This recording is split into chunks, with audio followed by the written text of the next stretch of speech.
Hi, everyone, and welcome again to Machine Dreams. This is the show where we go beyond the buzz into what's actually happening and working in the fast and furious world of AI and how that's shaping our today and tomorrow.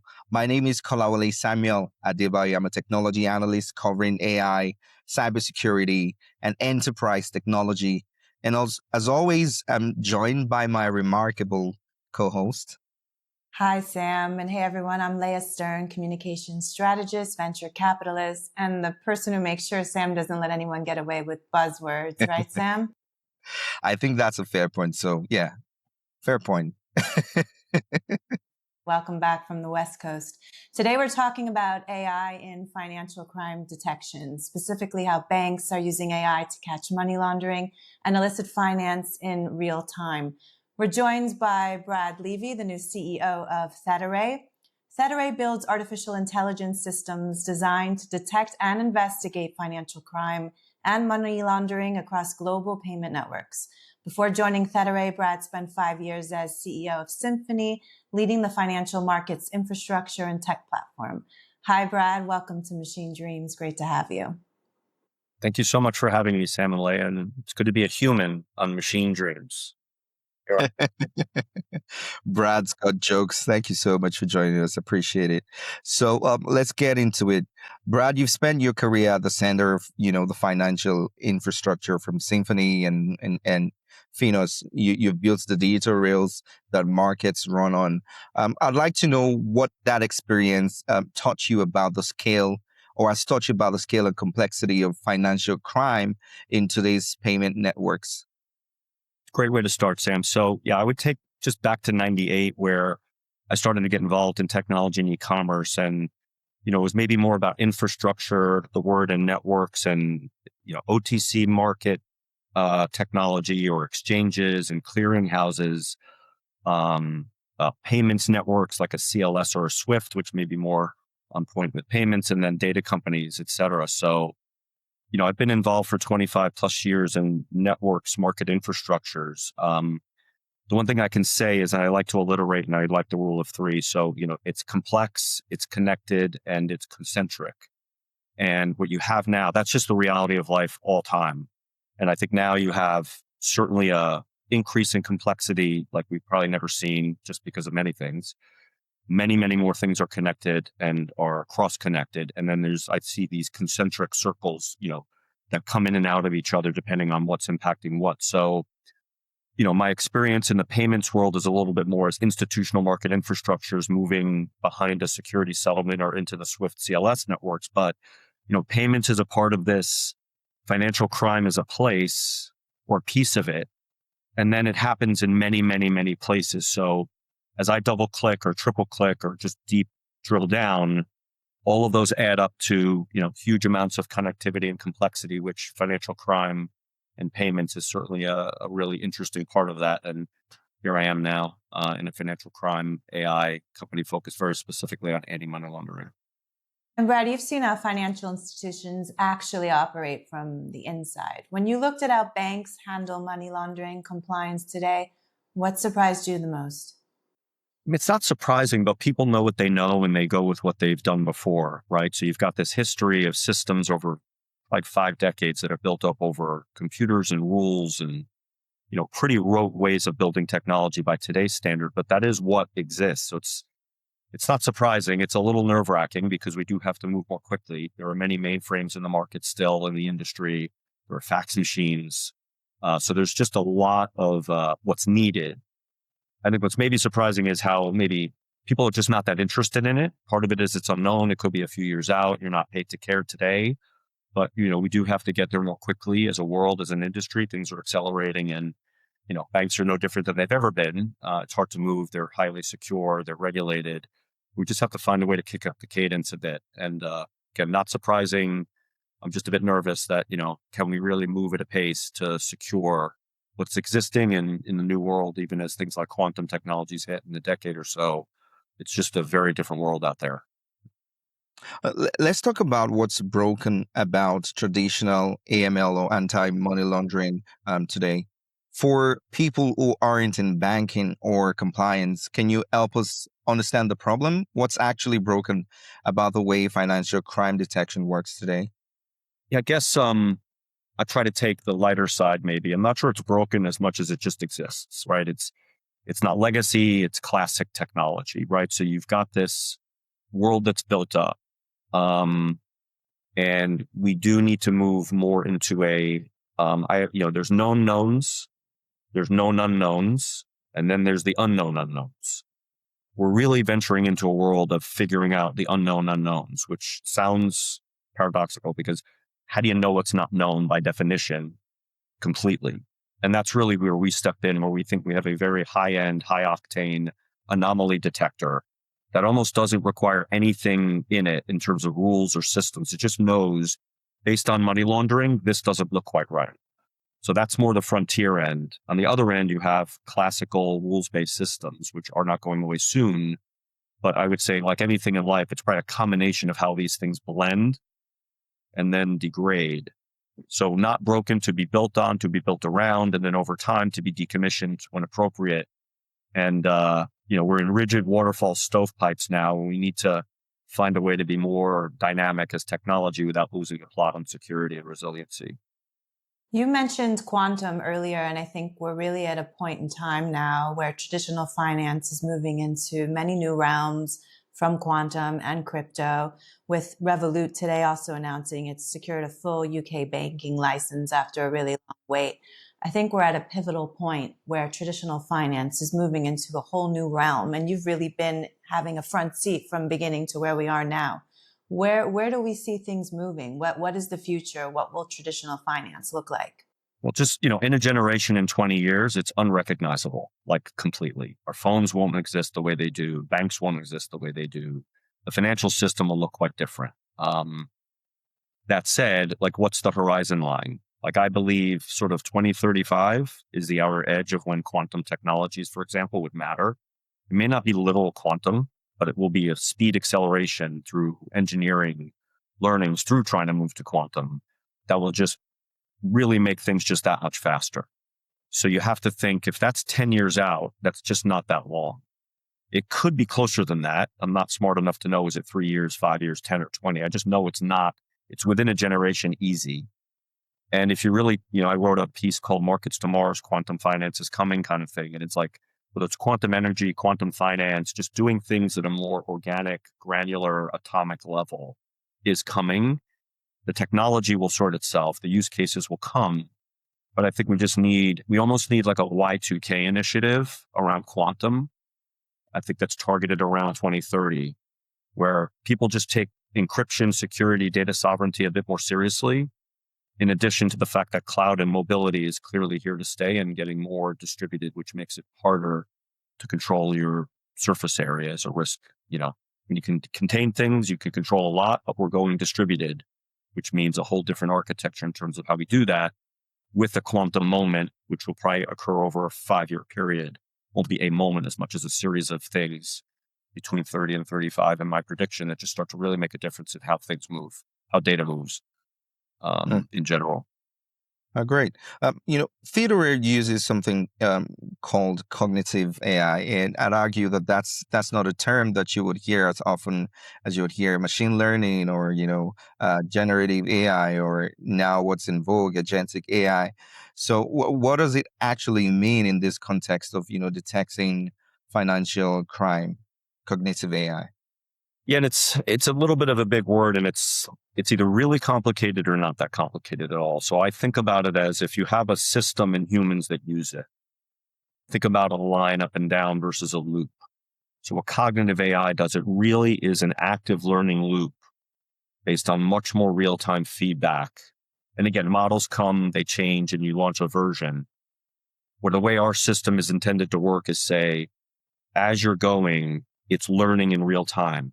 It's learning about what it sees. It's learning about what you do. It's learning about, most importantly, we're 5 minutes away from a change in the weather these days, right? Revolut just did something. I didn't hear about it because I was listening to something about the war, right? And not this war, but that war. Like, there's something dramatic. If oil hits $200 a barrel, I'm not saying it will. You just know that the world's going to look quite different, at least for a few months, if not a while, in terms of the cost of goods and all of that. So I just think that learning the macro world is important for context. The learning the micro world is important to what you really care about. And just think about a system that really is engineered to be cognitively aware, efficient, and then take an action.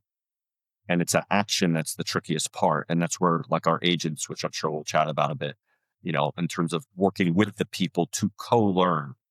So it's not as much a model point and some mathematical super win on how we find anomalies. It's really a learning loop with the kit, the data, and the human in a co-learning loop. Brad, we're recording this, as you mentioned, during a period of major geopolitical tension involving Iran. Conflicts like this don't just reshape geopolitics, they reshape financial flows. From a financial crime perspective, what typically happens to global payment networks when a conflict like this breaks out? And have you seen any interesting use cases since the war? I think now we're in day 13 as we record this.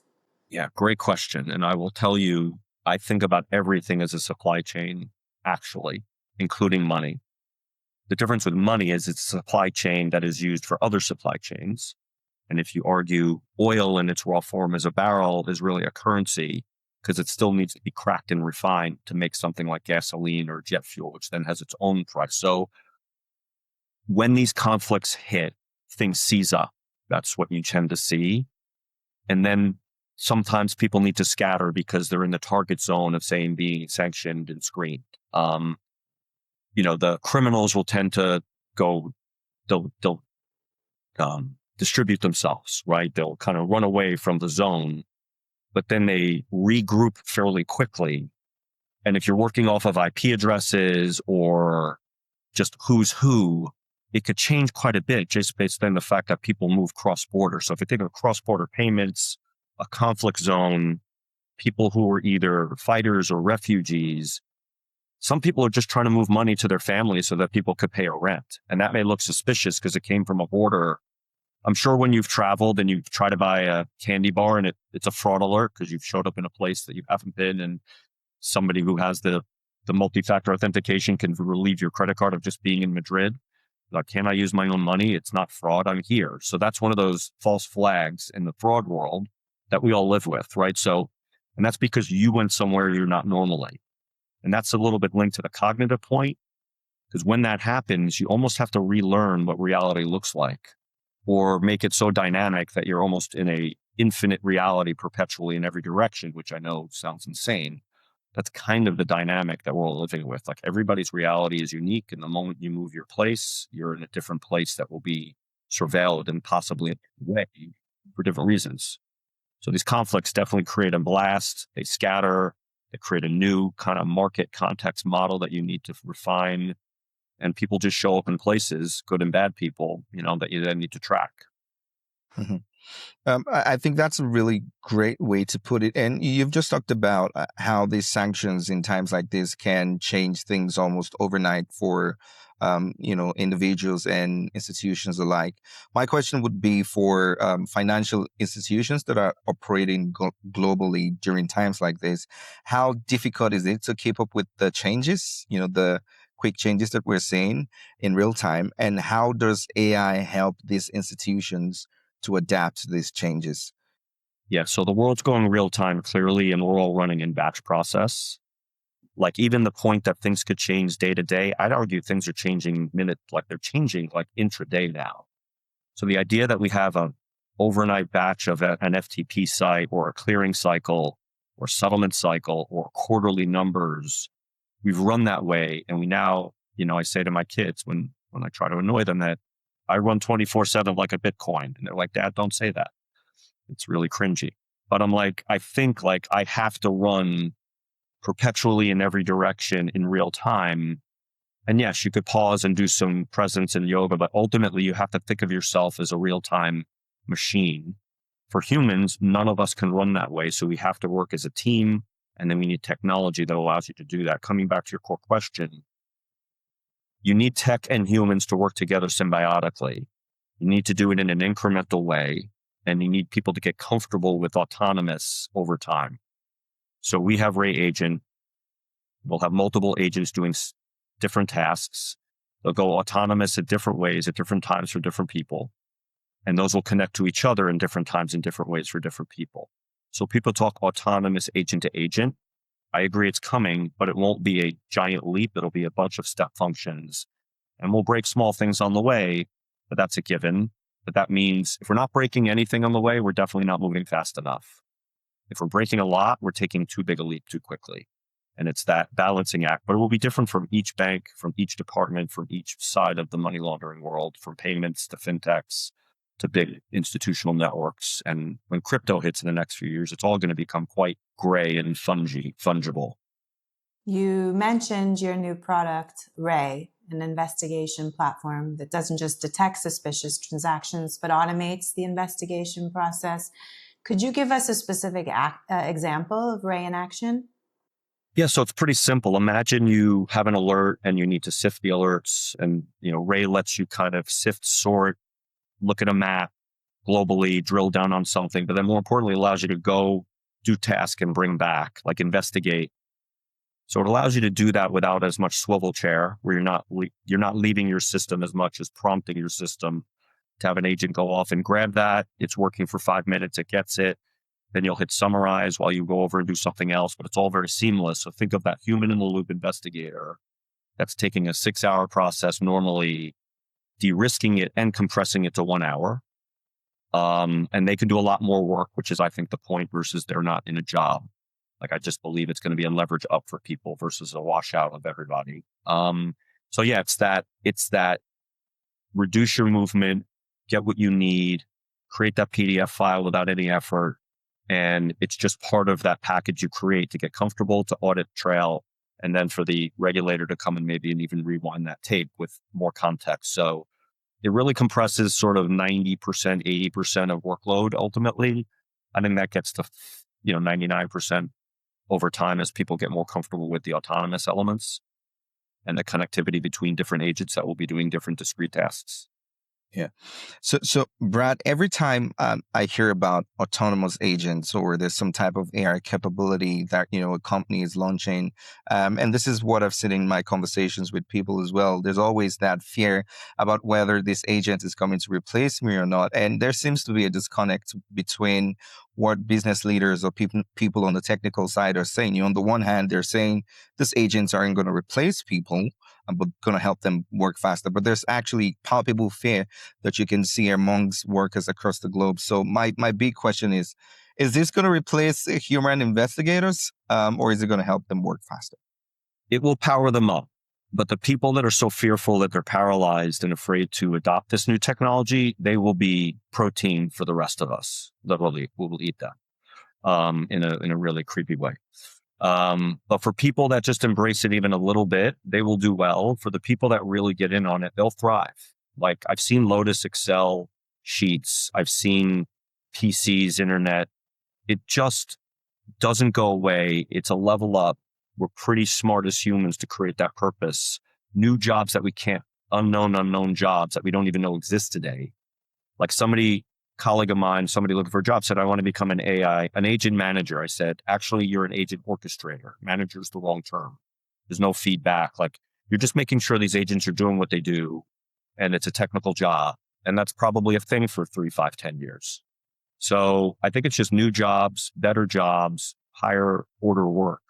And a lot of the rote tasks will go away. But if you fear it, I'm not a FOMO person. I sell Joji, the joy of joining in, Joji. I sell joy.